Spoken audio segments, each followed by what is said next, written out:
Quisiera comenzar con hablar sobre los números en NumPy. Vamos a ver cómo son los resultados en este computador en el que estoy trabajando. Vamos a definir una matriz NumPy. El primer elemento es 2, el siguiente es 2 a la 10, el siguiente 2 a la 20 y el siguiente 2 a la 30. Cuando imprimimos la matriz, en principio todo se ve bien. Vamos a ver qué pasa si multiplico la matriz por 2. Entonces, efectivamente queda el doble de cada... ¡Ay, no! En este último hay un número negativo. O sea, ¿cómo va a ser que 2 por... Uy, ¿este número cuánto es? 1000, 1.000.000, como 1.000.000.000. O sea, si yo multiplico 2 por 1.000.000.000 y ahora me termina dando un número negativo, o veamos ahora qué pasa si lo multiplico por 4. Entonces, pues todos están como bien, pero el último queda en cero. Y si multiplico por 8, también vuelve a quedar en cero. Y, y si en vez de multiplicar por 4, 8, multiplico por un número muy grande, por ejemplo, 2 a la 32, uy, ahí sí resuelve bien el este. Entonces, está bien. ¿Qué está pasando? Bueno, veamos entonces en detalle qué es lo que sucede. Resulta que los números que definimos en NumPy no son los números de Python. NumPy tiene sus propios modos de representar los enteros y esos tienen unos límites. Resulta que los números en NumPy tienen unos límites. El menor número que puede representar es menos 2 a la 31 y el mayor número es 2 a la 31 menos 1.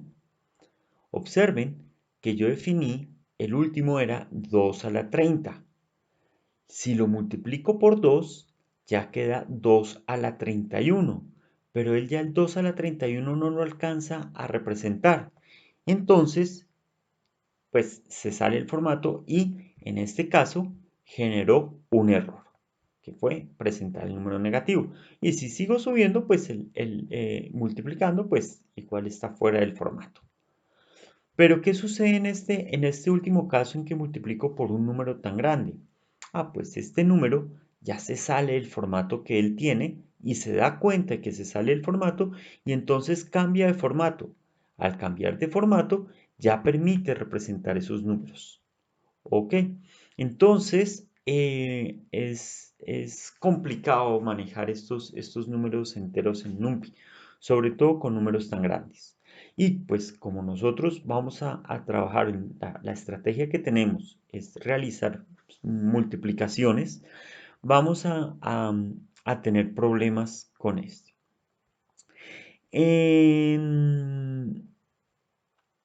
Entonces, ¿cuál va a ser nuestra estrategia? Pues vamos a cambiar de librería. Ya no vamos a utilizar NumPy, ya no vamos a utilizar NumPy, sino que vamos a utilizar otra que se llama SymPy. SymPy, que es esta que está aquí, permite modelar números exactos. Es como más apropiado para lo que necesitamos. Permite trabajar fracciones y de un modo mucho natural presenta los datos de una forma más adecuada. NumPy está hecho para hacer aproximaciones y pues trabajar matrices grandes. Se requiere mucha velocidad, pues no son esas las características que necesitamos. Ok. Pero los ejercicios que hicimos fueron interesantes para conocer los límites de los números en NumPy y cuando pues, se vayan a trabajar con esa librería, pues tener cuidado de no caer en esos errores que hemos visto. Bien, entonces, ¿qué cambios son los que tenemos que hacer en SymPy para poderlo utilizar? Entonces, ya no vamos a usar el arroba para las multiplicaciones, sino el asterisco. Matrix no se escribe así, sino con mayúscula al principio. No utilizaremos fraction, sino rational. Y utilizaremos el rational es de la librería SymPy, entonces tendremos que utilizarla llamando a la librería. Sin embargo, no siempre es necesario usarla. Cuando yo termino de realizar una operación, vengo de usar una operación de SIMPI, digamos que él reconoce que lo que viene es una fracción. Más adelante veremos un ejemplo. Y, por ejemplo, en vez de intercambiar renglones de esta manera, se utilizará la otra. El multiplicar un renglón por una constante o hacer una suma de un renglón a otro, sí se puede seguir usando como lo veníamos trabajando. Ok, entonces lo primero que vamos a usar es, de ahora en adelante, pues importar la librería de SIMPI. Yo sugiero utilizar esta, SP. Sin embargo, en la documentación, simplemente lo que hacen es importarla de otra forma, de tal forma que ya no es necesario colocar SP. ¿De acuerdo? Pues ahí sí ya cada uno escogerá. Hoy vamos a ver algunas operaciones matriciales. El tema de hoy lo vamos a sacar del capítulo 3 del libro de Nacos. En el libro de Nacos, él comienza la sección 3.1 con algunas definiciones de las matrices. Entonces, por ejemplo, pues habla de qué es en general una matriz, habla sobre pues que tiene m renglones y n columnas, el elemento IJ, el iésimo renglón, la j-ésima columna. También habla de que una matriz la podemos trabajar como columnas. Este va a ser una característica muy interesante. Por ejemplo, esta es la columna 1, entonces él se va a denotar A sub 1 es la columna 1 de A sub 2, pues la columna 2 de A, y así sucesivamente. Perfecto. Cuando una matriz solo tiene un renglón como esta, se llama matriz renglón. Cuando tiene una columna, pues se llama matriz columna. O también en el curso lo vamos a llamar como vectores. Esta es una matriz cuadrada, donde el número de columnas es igual al número de renglones. Bien, tenemos la matriz 0. Entonces puede ser pues uno llama la matriz 0, pero en fin, hay infinitas matrices que se llaman así, ¿no? Porque cada una, dependiendo del tamaño, es diferente de las otras. Ok. Tenemos también matrices, en las matrices cuadradas, los elementos en que I es igual a J se llama la diagonal principal. Entonces, por ejemplo, esta matriz tiene -2 en la diagonal principal y 0 en los demás elementos. Una matriz que tiene ceros debajo de la diagonal principal se llama una matriz triangular superior. Una matriz que tiene ceros arriba de la diagonal principal se llama triangular inferior. Ok. Una matriz que es triangular superior y triangular inferior se llama diagonal. Y una matriz que es diagonal y todos sus valores sobre la diagonal son iguales se llama matriz escalar. Ok. Hay una matriz escalar muy importante que es la identidad, en donde en la diagonal principal tiene unos y en los demás elementos están cero. Más adelante la veremos. Ok, ok, iba a hablar de la multiplicación, pero después hablamos de eso. Esta es otra definición importante. Dos matrices son iguales si cumplen dos cosas. La primera, deben tener el mismo tamaño. La segunda, sus elementos deben ser iguales.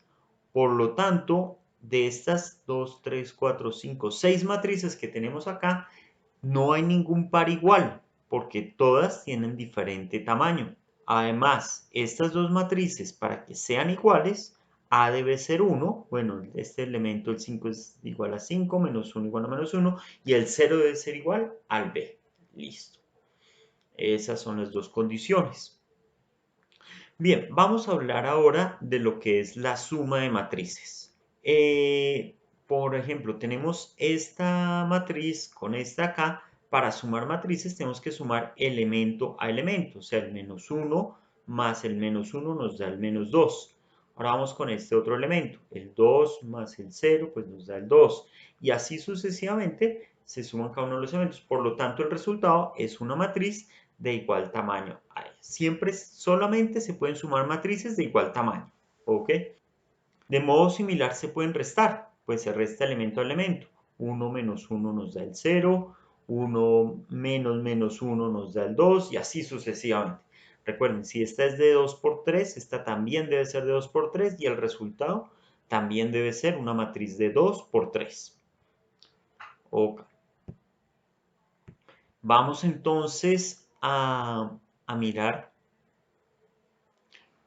por ejemplo, aquí nos piden encontrar, bueno, esta definición que es un escalar por una matriz. Entonces, por ejemplo, si vamos a multiplicar 2 por la matriz A, que es esta, pues el 2 multiplica todos los elementos de la matriz. Entonces, 2 por 1, 2, 2 por menos 3 da menos 6, 2 por 0, 0 y así sucesivamente. El menos 1 por la matriz A, pues lo que hace es cambiar el signo a todos los elementos. Entonces, aquí hay un pequeño resumen. Si vamos a sumar dos matrices, se suman elemento a elemento. Si voy a multiplicar un escalar por una matriz, el escalar multiplica cada elemento de la matriz. Ok. Aquí hay una serie de propiedades que debe cumplir la suma y la multiplicación por escalar. No me voy a detener ahorita en ellas, más adelante las veremos cuando veamos todas las operaciones. Vamos a ver ahora lo que es la multiplicación de una matriz por vector. Antes, recordemos, tenemos acá un sistema de ecuaciones. Acá tenemos una combinación lineal, básicamente es lo mismo, recordemos que es otra notación de lo mismo. Los coeficientes están acá, la variable x1 multiplica a cada uno de los coeficientes, el más, luego sigue x2 y aquí tenemos todos los coeficientes, más, bueno, seguimos ahí, xn y más. Esa es una forma de notar el sistema de ecuaciones. ¿Qué fue lo que hicimos? Agrupamos coeficientes por columnas. Ahora vamos un paso más allá. ¿Qué tal si agrupamos todos los coeficientes? Eso se llama la matriz por vector. Entonces, agrupamos los coeficientes en una matriz por columnas y los vectores, las variables x las vamos a colocar en un vector. Y ahora el resultado pues es el vector y. Pues si no conocemos x, va a ser un sistema de ecuaciones. Pero si conocemos los coeficientes y conocemos las x, lo que nos falta es encontrar las y. Entonces simplemente se convierte en una multiplicación de una matriz por un vector. Listo, en eso vamos a trabajar ahora. Vamos a revisar un poco las definiciones que hemos dado sobre esta notación. Usualmente se denota de esta forma. Aquí está la matriz C por el vector X es igual al vector Y. Continuemos entonces con el ejemplo. Vamos a realizar esta multiplicación. Tenemos dos formas de realizarlas, de acuerdo a los dos modelos que tenemos aquí. Podemos realizarla como un sistema de ecuaciones o como una combinación lineal. Yo primero voy a ejecutarla como un sistema de ecuaciones. Entonces observemos cómo corresponde el primer renglón. El primer renglón sería C11 por X1 más C12 por X2, o sea, sería C11 por X1 más C12 por X2. En fin, entonces la idea es multiplicar este renglón por el vector. O sea, que en este caso vamos a multiplicar este renglón por el vector. O sea, sería 1 por 7 más 2 por 8 más 3 por 9. Listo, veamos. Efectivamente, entonces tenemos el primer renglón por la columna es 7 por 1 más 8 por 2 más 9 por 3. El siguiente renglón pues es el segundo renglón por la columna. 4 por 7 más 5 por 8 más 6 por 9. Listo. Y ahora pues se ejecutan ahí las operaciones y obtenemos ya nuestro resultado. Esa es un poquito más rápida que la que se va a resolver ahorita. La de combinación lineal, observemos cómo era. Las x multiplicaban cada una de las columnas. O sea que x1 multiplica la primera columna, x2 multiplica la segunda columna y así sucesivamente. Entonces, vamos a resolverlo de esa manera. Tenemos que 7 multiplica la columna 1, 4, más 8 multiplica la columna 5, 2. Perdón, 8 multiplica la columna 2, 5. Y el 9 multiplica la columna 3, 6. Ahora empezamos a realizar. Recordemos que cuando un escalar multiplica el vector, está multiplicando todos los elementos. Entonces quedaría 7 por 1 y 7 por 4, más 8 por 2 y 8 por 5, más 9 por 3 y 9 por 6. Ok. Bueno, ahora sí, realizamos las operaciones y sumamos cada uno de los renglones. Y efectivamente, pues nos da el mismo resultado. Sí, es un poquito más demorado por acá, pero también funciona. Listo. Para pues, los casos prácticos usaremos este procedimiento, ¿de acuerdo? De pronto, algún otro teoremita que necesitemos resolver, entonces sí usaremos esta. Bien, en Python podemos definir, recuerden, aquí definimos en NumPy la matriz, definimos nuestro vectorcito. Ojo, como es un vector vertical, entonces toca colocar cada uno de los vectorcitos pues o sea, es una lista de listas. Y entonces de esta forma ya queda nuestro vector X. Y ahora sí podemos multiplicar A por X. En Python, en NumPy, se utiliza este garabato para hacer la multiplicación matricial. ¿De acuerdo? Entonces es el símbolo de arroba.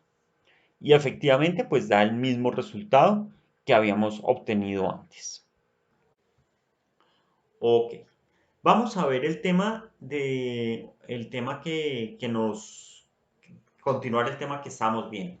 Habíamos visto la multiplicación de una matriz por un vector. Entonces, por ejemplo, si tenemos esta matriz que es 2, 0, 0, 1, 1, 2 y la vamos a multiplicar por este vector, recordemos que se multiplica este renglón por esta columna. O sea, sería 3 por 2, 6, más 0 por menos 2, más 1 por 0. O sea, queda el 6. Y si vamos a hacer este renglón por esta columna, quedaría 2 por 3, 6, 1 por menos 2 y 0. O sea, quedaría 6 menos 2, efectivamente, nos da 4. Entonces, esta matriz por esta vector nos da este. Vamos a hacer otro ejercicio. Supongamos que tenemos esta matriz por este vector. Les dejo ahí para en el video y revisan que efectivamente esté bien hecho este y este.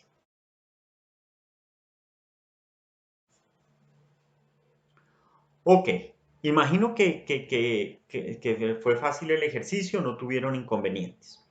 Ahora vamos a hablar de lo que es el producto de dos matrices. Supongamos que tenemos esta matriz A y esta matriz B. ¿Qué condición debe tener? Que el número de renglones de la matriz B debe tener igual número de columnas que la matriz A. Es la única restricción. Ahora, ¿cómo se define la multiplicación de la matriz A por la matriz B? Básicamente, lo que hacemos es multiplicar la matriz A por cada una de estas columnas. Como ya resolvimos esas tres multiplicaciones, entonces la multiplicación de A por B me debe dar en la primera columna 6, 4. En la segunda columna, como tengo acá, este lo multipliqué, entonces en la segunda columna tengo 7, 14. Y como esta es la tercera columna, al multiplicar A por la tercera columna, me da esta columna, 6, 9. Entonces, armemos con estas tres columnas una matriz. Y aquí está. Entonces, la multiplicación de A por B es, la primera columna es A por la primera columna de B, que es esta. La segunda columna es A por la segunda columna de B, que es esta. Y la tercera columna de la respuesta es A por la tercera columna de B, que es esta. Bueno, veamos ahora algunos ejemplos de multiplicación matricial. Por ejemplo, aquí a la izquierda tenemos la multiplicación de esta matriz que tiene un renglón, 3 columnas. Y la vamos a multiplicar por esta otra matriz que tiene 3 renglones, una columna. Observen que el tamaño de la matriz de la primera es 1 por 3, de la otra es 3 por 1. La multiplicación se puede hacer porque la primera matriz tiene 3 columnas y la segunda 3 renglones. Entonces, en este caso se puede realizar la multiplicación. Y el resultado de la multiplicación matricial nos debe dar una matriz que tiene un renglón y una columna. ¿Ok? Entonces, esa es esta matriz que tiene acá. ¿Por qué un renglón? Porque el número de renglones lo da la primera matriz y el número de columnas lo da la segunda matriz. Veamos entonces de dónde sale este menos 2. La operación que haría de la siguiente forma. Sería 5 por 1 más 1 por menos 3 más menos 1 por 4. O sea que haría menos 2. Vamos ahora a ver esta otra. Observen que son las mismas dos matrices, pero conmutamos. Entonces, primero está la de 3 por 1 y después la de 1 por 3. Y el resultado es una matriz de 3 por 3. Entonces, aquí vamos a tener ya nuestra matriz efectivamente de 3 por 3. Vamos entonces a ver cómo quedan estos elementos, de dónde salen. El primer elemento que tenemos aquí sale de multiplicar el primer renglón por la primera columna, 1 por 5, 5. El siguiente es el primer renglón, porque está en el primer renglón, y está en la segunda columna. Entonces tomamos la segunda columna, 1 por 1, 1. Veamos este de acá. Este de acá quedaría el primer renglón por la tercera columna. Entonces sería 1 por menos 3. Ok, vamos a dejar un ratico para que ustedes revisen los 6 elementos que faltan y después continuamos.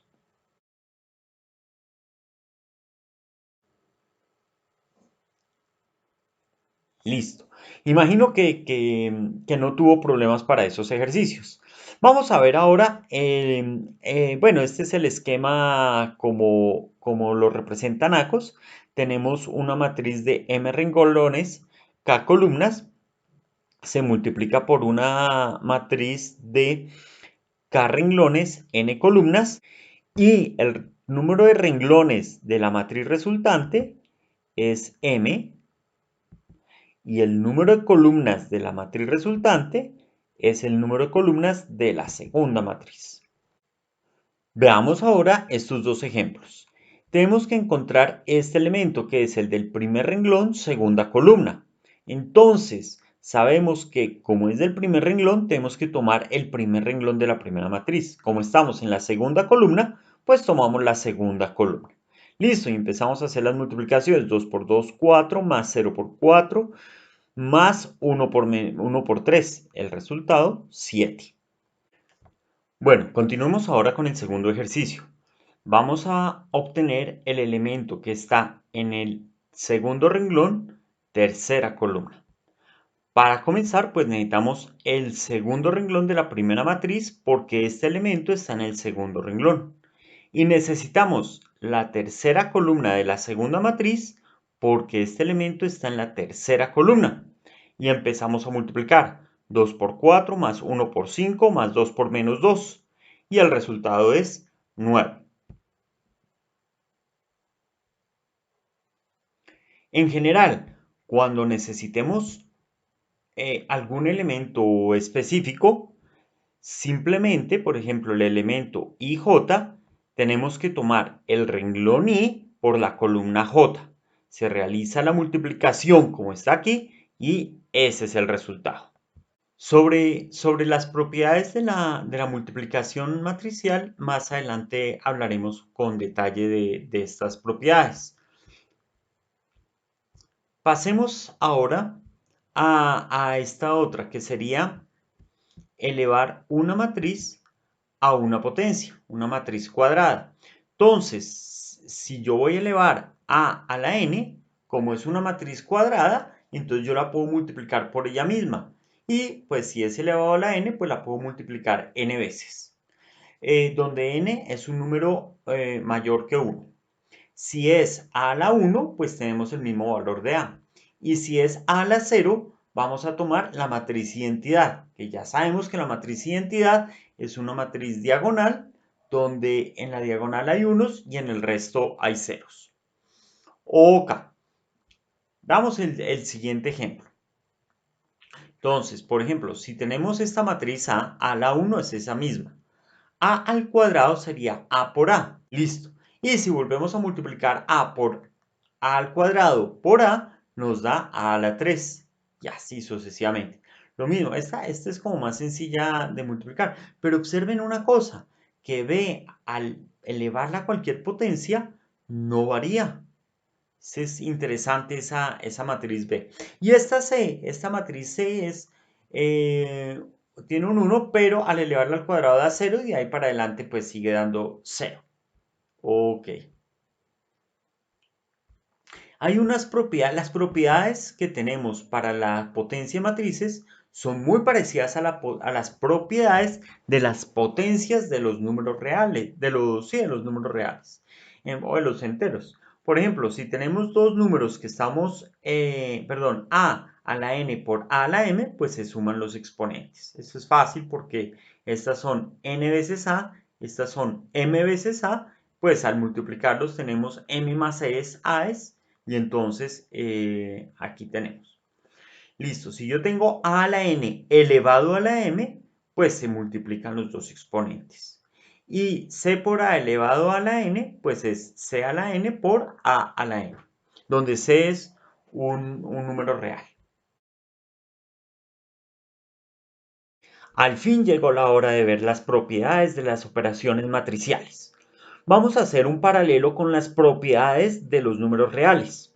Comencemos. Entonces, sabemos que en los números reales la suma es conmutativa. Lo mismo sucede en las matrices. Hablemos ahora de la multiplicación. En los números reales la multiplicación es conmutativa. En las matrices hay dos tipos de multiplicación. La primera es escalar por matriz, pero esa definimos que el escalar siempre iba a estar a la izquierda. Entonces, esta notación no es muy frecuente. Y en caso de que tengamos algo así, sabemos que estamos refiriéndonos a esto que está acá. Entonces, en principio, pues no es conmutativa esa operación. La otra es la multiplicación matricial, la que acabamos de ver. Esa vimos también que no era conmutativa. Bueno, ya tenemos entonces que el talón de Aquiles de las propiedades matriciales es la multiplicación, la ley conmutativa de la multiplicación. En las otras sí se porta bien. Vamos a mirar. La suma es asociativa en los números reales. En las matrices también es asociativa. La multiplicación es asociativa en los números reales y en las matrices tenemos aquí varias multiplicaciones. Podemos multiplicar primero dos escalares y después una matriz, y en este caso sí es asociativo. Podemos multiplicar primero un escalar por una matriz y ese resultado por otra matriz, y ese también es asociativo. Y finalmente podemos tener que multiplicamos dos matrices y el resultado por otra matriz. Ese también es asociativo. La ventaja de que cumpla la ley asociativa es que podemos evitar el uso de los paréntesis cuando tengamos alguno de estos tres tipos de multiplicación. Bien, la ley modulativa nos dice que si le sumamos a un número real el 0, nos da otra vez el mismo número. En las matrices también tenemos esa ley modulativa, solo que hay que tener cuidado que el 0 debe ser del mismo tamaño de la matriz A. En los números reales tenemos la propiedad de la identidad, que dice que si multiplicamos 1 por A, vuelve a dar el mismo valor. En las matrices también sucede lo mismo, pero tenemos varios casos. El primero, podemos multiplicar 1 por la matriz A y sabemos que nos da la misma matriz. Podemos multiplicar la matriz identidad por A y nos da la misma matriz A. O A por la identidad y nos da otra vez A. Listo. Entonces, bien. Sigamos con las propiedades. Vamos a ver cuál propiedad sigue.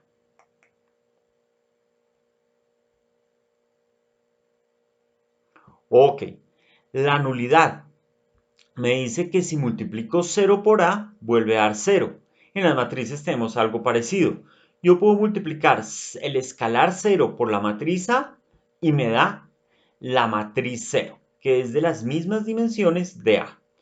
Puedo multiplicar una matriz 0, pues que cumpla las condiciones y me da otra matriz 0, pero no es del mismo tamaño pues, en principio no es del mismo tamaño ni el 0 original ni de la A. O puedo tener la matriz A y multiplicarla por el 0 y también me da 0. Ojo que también las dimensiones de la matriz son diferentes. Ok, cada elemento real tiene un opuesto. Por ejemplo, 5, el opuesto es menos 5. Si sumamos un número real con su opuesto, nos da 0. En las matrices sucede lo mismo. Tenemos la ley distributiva, que pues distribuye a derecha o izquierda. En los reales tenemos dos distributivas. Supongamos que primero tenemos dos escalares, los sumamos y multiplicamos por la matriz. Esta ley distribuye. O que tengamos dos matrices que sumamos y después la multiplicamos por otra matriz. También distribuye. Y ahora las distributivas, las otras dos distributivas. Un escalar que distribuye con una suma de matrices o una matriz que distribuye con otra suma de matrices. Listo. Entonces, como vemos, se portan, pues, no son igualitas, pero con excepción de la ley conmutativa, todas las demás operaciones se portan bien. Listo, eso es todo por hoy. Gracias.